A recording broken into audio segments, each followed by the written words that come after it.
You ain't nothing. You ain't nothing but an emotional, little pretty boy, chasing validation from strangers because your father didn't love you. This ain't no game. This ain't no game, man. This is everything. You are not your father.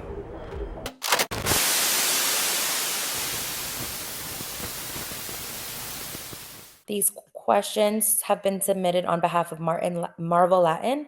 First question, him has been described as a genre-bending film. How did you approach creating a visual language that could adapt to its shifting tones? I think the way that Justin Tipping, our director, and I approached that was, really kind of leaning into both of those genres and then just figuring out for us within the film where we crossed the line between the two. So like, yeah, for the football stuff, it was definitely much more of like a more active camera, more fluid camera movement, more handheld and things like that. The lighting was a little bit more neutral and some of our top light.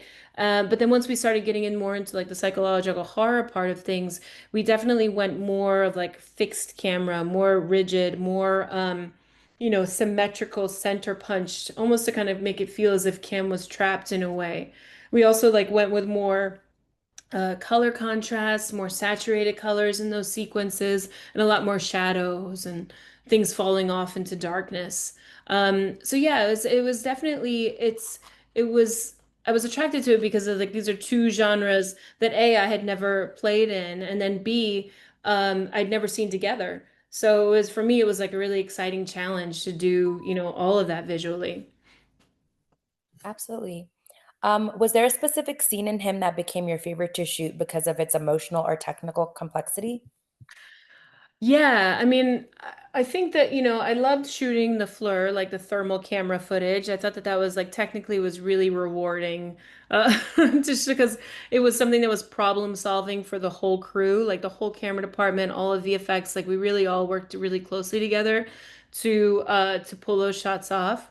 But then emotionally, one of my favorite scenes is when Cam is, it's a night scene when Cam is in the compound and he's trying to call his family. He's calling his mom.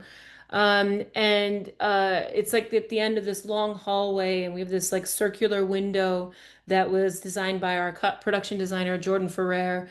And we were able to throw this like really beautiful shaft of light coming in. And I think for me, that was like one of my favorite sequences because it was just like, I just loved how it looked. I felt like it was such a cool set to be able to play, and I just love this idea of like this single light source, and the phone is like in the middle of that light source, and he's trying to reach for some sort of normalcy and like contact with his family. And even that gets pulled away at some point. So, yeah. And last question here. What advice would you give a young cinematographer trying to break into the industry today? My best advice, I think, for young cinematographers now is just like it's not really like career advice. It's just more of like on an artistic level. Like, there's a lot of downtime, as a cinematographer. There's a lot of time when you're between projects. There's a lot of time, you can get into your head about like, why am I between projects? All this stuff.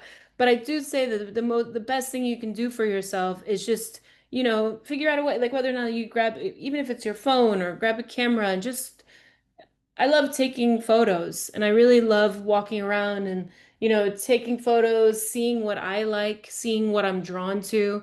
I think it ends up like you end up curating your own sort of taste level and like different compositions that you're like, wow, this is a composition style I keep coming back to, or this is a subject matter I keep coming back to.